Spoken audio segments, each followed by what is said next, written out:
Cordial saludo a todos. Un día más, con la gracia del Señor, proseguimos el comentario del Catecismo de nuestra Madre la Iglesia.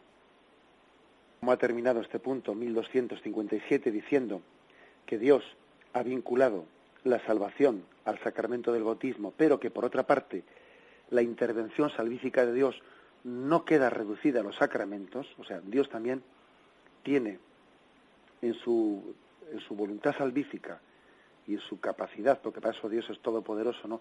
Tiene la capacidad de dar su salvación también por medios extrasacramentales.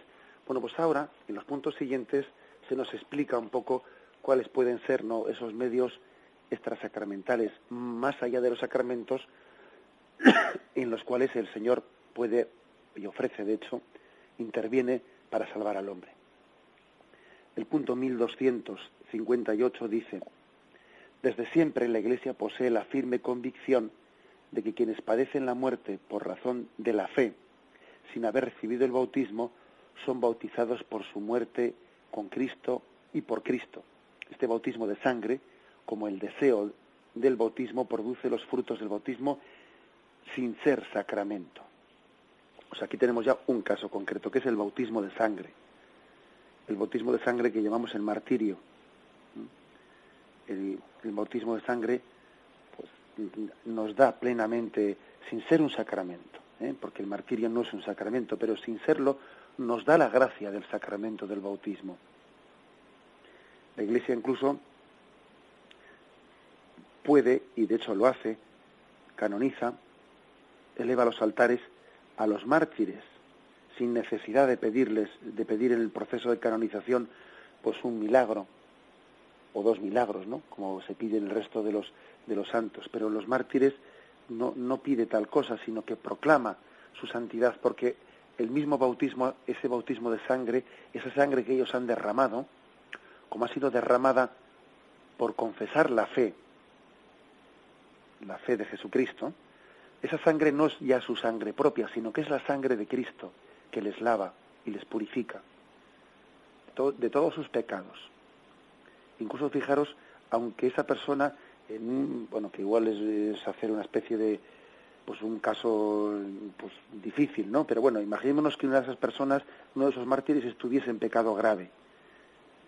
Digo que no parece eso muy probable. No parece muy probable que un mártir vaya a sufrir el martirio en pecado mortal, pues porque difícilmente iba a tener ese acto de amor a Dios sobre todas las cosas si estuviese en pecado mortal. Pero bueno, imaginémoslo, ¿no? Bueno, pues el martirio es un bautismo de sangre que le limpia no solo del pecado original, sino de todos sus pecados personales. Y la Iglesia canoniza de hecho a alguien por el solo motivo, como si no fuese nada, claro, por el motivo de haber recibido ese bautismo de sangre.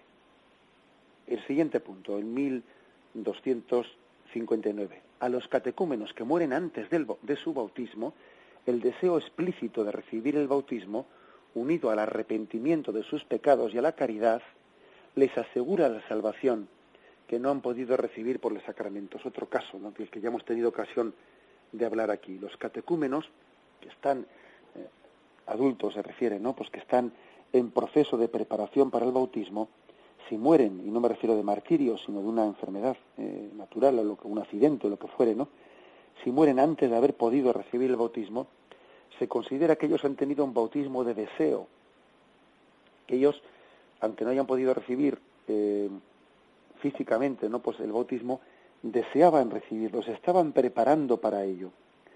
Con lo cual ese deseo, junto a un acto de contrición, de arrepentimiento de sus pecados, ¿no?, pues confiamos, ¿no?, en que les dé por ese medio de lo que se llama el bautismo de deseo, pues el don de la salvación. Un punto más, el punto 1260, otro caso, que este caso ya es mucho más amplio, es importante entenderlo bien. Dice: Cristo murió por todos, y la vocación última del hombre es realmente una sola, es decir, la vocación divina. En consecuencia, debemos mantener que el Espíritu Santo ofrece a todos la posibilidad de que de un modo conocido solo por Dios se asocien a este misterio pascual. Todo hombre que, ignorando el Evangelio de Cristo y su Iglesia, busca la verdad y hace la voluntad de Dios según él la conoce, puede ser salvado. Se puede suponer que semejantes personas habrían deseado explícitamente el bautismo si hubiesen conocido su necesidad. Es decir, Dios ha creado al hombre con un deseo natural de conocer la verdad y amarla una vez conocida. El hombre tiene obligación, por ese entendimiento y esa voluntad que Dios le ha dado en su alma espiritual, de conocer la verdad, de buscar la verdad, de no conformarse con la mentira, de no conformarse con la mediocridad, con la duda, de buscar la plenitud. Entonces, todo hombre debe de buscar, ¿no? Está llamado, tiene vocación a la verdad y vocación al bien, a buscar la verdad y abrazarla una vez descubierta. Bien, pues fijaros, aquí pone un ejemplo bien hermoso. Una cosa es que esa persona haya buscado la verdad y el bien, y como nadie le ha predicado, o no le han predicado suficientemente, ¿no?, que esa verdad y ese bien que busca es Jesucristo, y está en el seno de la Iglesia, pues él es posible que haya estado buscando a Cristo sin saberlo, que era Cristo a quien buscaba. Es Cristo a quien él buscaba, es Cristo el bien al que se abrazaba, aunque él lo desconocía en ese momento. Si él hubiese sabido que la verdad es Cristo, si él hubiese sabido que la bondad es Cristo, si él hubiese sabido que la belleza es Cristo, entonces se hubiese abrazado al Señor sin duda alguna, ¿no? Pero podemos decir que aunque no lo haya hecho de una manera explícita, implícitamente él se ha abrazado a Jesucristo, porque ¿qué es la verdad sino Cristo mismo? ¿Qué es el bien sino Cristo mismo? ¿Qué es la belleza sino Cristo mismo? Es por lo tanto un punto que, como veis, es muy importante, ¿no?, a la hora de entender las cosas. Solamente Dios sabrá, solamente Dios sabe, ¿no?, hasta qué punto una persona ha conocido, primero, hasta qué punto una persona ha buscado sinceramente la verdad y la bondad. Solamente solo Dios lo sabe. Si uno busca verdaderamente la verdad, o ha buscado lo cómodo, lo que le apetece, y solamente Dios sabe hasta qué punto esa persona tenía conciencia de que la verdad y la bondad estaban ligadas en la revelación de Cristo, a la revelación de Jesucristo.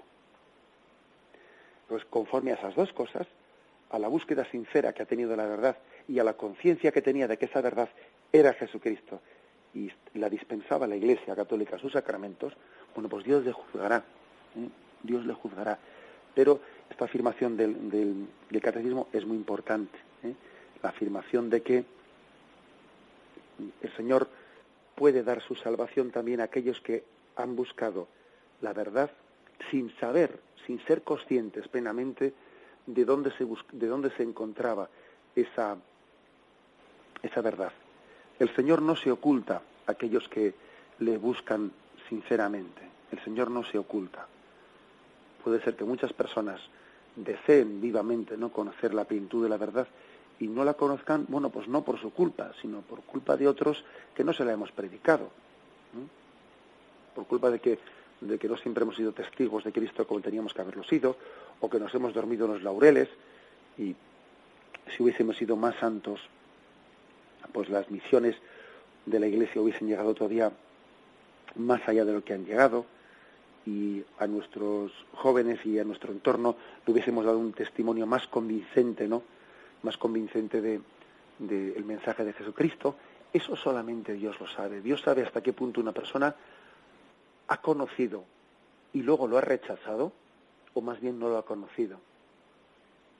Bien, este es el mensaje, por lo tanto, de estos puntos que tienen también como título la necesidad del bautismo. Nos falta uno, pero lo reservaremos para mañana. Bien, me despido con la bendición de Dios Todopoderoso. Padre, Hijo y Espíritu Santo, descienda sobre vosotros. Alabado sea Jesucristo.